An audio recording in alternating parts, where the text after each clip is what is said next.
सातवाहन वंश में सामाजिक संगठन। लगता है कि सातवाहन दक्कन के एक कबीले के लोग थे, लेकिन वे ब्राह्मण बना लिए गए थे और उनके सबसे प्रसिद्ध राजा गौतमी पुत्र शातकर्णी ने कहा है कि उसने विचित्र होते चातुर्वर्ण अर्थात 4 वर्णों वाली व्यवस्था को फिर से स्थापित किया और वर्ण संकर को रोका।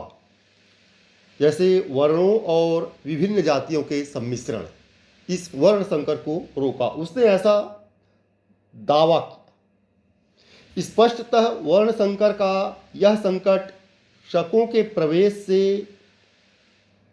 तथा दक्कन में रहने वाले कबायली लोगों के ब्राह्मण बनने के प्रयास से उत्पन्न हुआ होगा।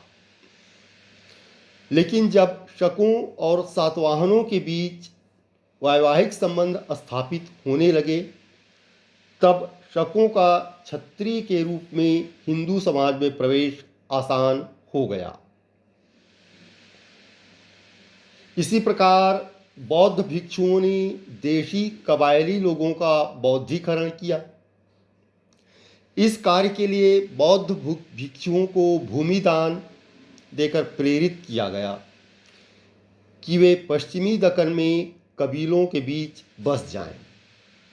इस बात के संकेत मिलते हैं कि व्यापारी वर्ग बौद्ध भिक्षुओं की सहायता करता था, क्योंकि आरंभिक बौद्ध गुहाएं व्यापार मार्गों पर ही मिली हैं।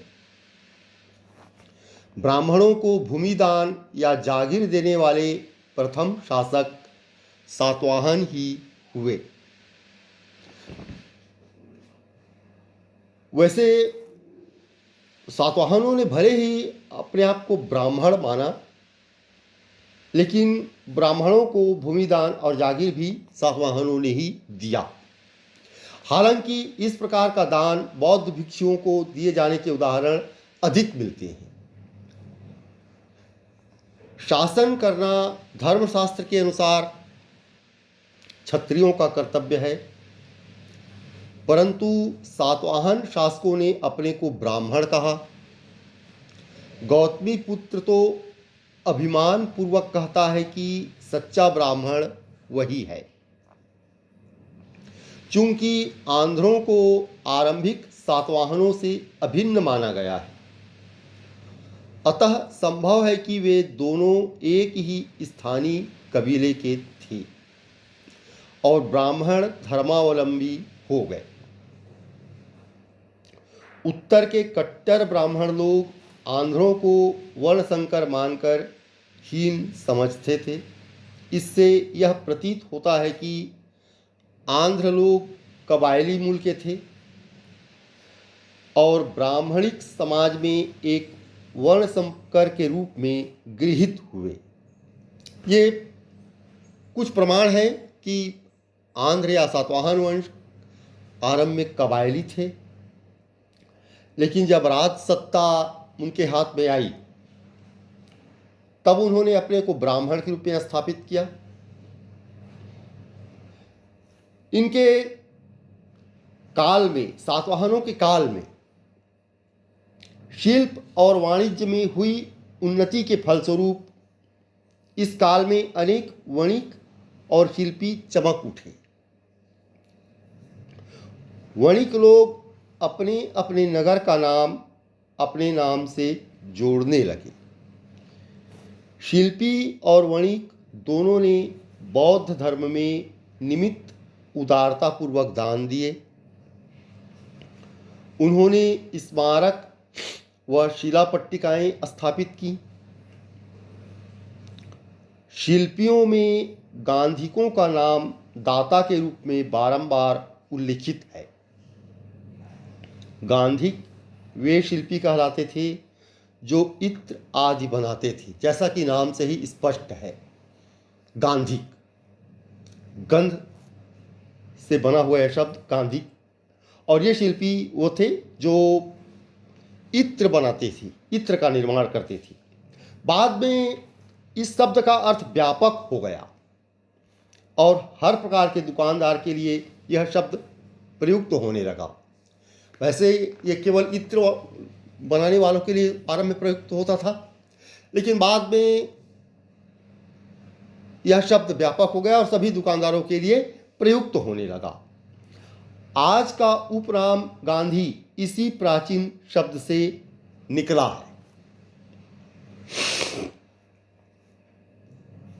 इस प्रकार ये सातवाहन लोगों ने एक कबीले से ऊपर उठकर एक बहुत बड़े विशाल साम्राज्य के रूप में अपने को स्थापित किया, स्वयं को ब्राह्मण के रूप में स्थापित किया, ब्राह्मणों को भी दान दिया, बौद्ध धर्मावलंबियों को भी दान दिया और उनके काल में शिल्प और वाणिज्य में अनेक उन्नति भी हुई। सातवाहनों के बारे में सबसे दिलचस्प ब्यौरा उनके पारिवारिक ढांचे से संबद्ध है।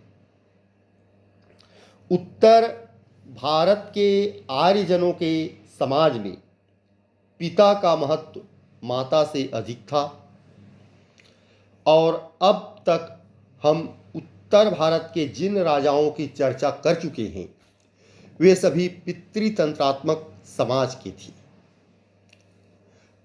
परंतु सातवाहनों में हमें मातृतंत्रात्मक ढांचे का आभास मिलता है। ये एक बहुत बड़ा अंतर है, बहुत बड़ी विभिन्नता है उत्तर भारत के राजाओं और दक्षिण के इन सातवाहन शासकों के बीच। उत्तर भारत के राजा पितृतंत्रात्मक समाज के थे, पितृतंत्रात्मक सत्ता को मानते थे, जबकि ऐसा प्रतीत होता है कुछ बातों से कि सातवाहन नरेश मातृतंत्रात्मक सत्ता को मानते थे। उनके राजाओं के नाम उनकी माताओं के नाम पर रखने की प्रथा थी, यथा गौतमी पुत्र, वासिष्ठी पुत्र आदि नाम बताते हैं कि उनके समाज में माता की प्रतिष्ठा अधिक थी। आज प्रायद्वीपीय भारत में पुत्र के नाम में पिता के नाम का अंश जोड़ने की परंपरा है, माता के नाम को इसमें कोई स्थान नहीं है। इससे पितृतांत्रिक प्रभाव लक्षित होता है। रानियों ने स्वाधिकार पूर्वक बड़े बड़े धार्मिक दान किए और कई रानियों ने तो प्रतिशासक या रिजेंट के रूप में भी काम किया। ये उस समय के लिए बहुत बड़ी बात थी जब स्त्रियों की दशा कुछ कमज़ोर हो गई थी। उस काल में सातवाहन रानियों ने अधिकारपूर्वक सत्ता का उपभोग किया, प्रतिशासक या रेजेंट के रूप में शासन किया और अधिकारपूर्वक बड़े बड़े धार्मिक दान दिए, किंतु सारतः सातवाहन राजकुल पितृतंत्रात्मक था, क्योंकि राज सिंहासन का उत्तराधिकारी पुत्र ही होता था। इस प्रकार इसे मातृतंत्रात्मक राजकुल का उदाहरण नहीं कहा जा सकता, ये पितृतंत्रात्मक राजवंश ही था। धन्यवाद।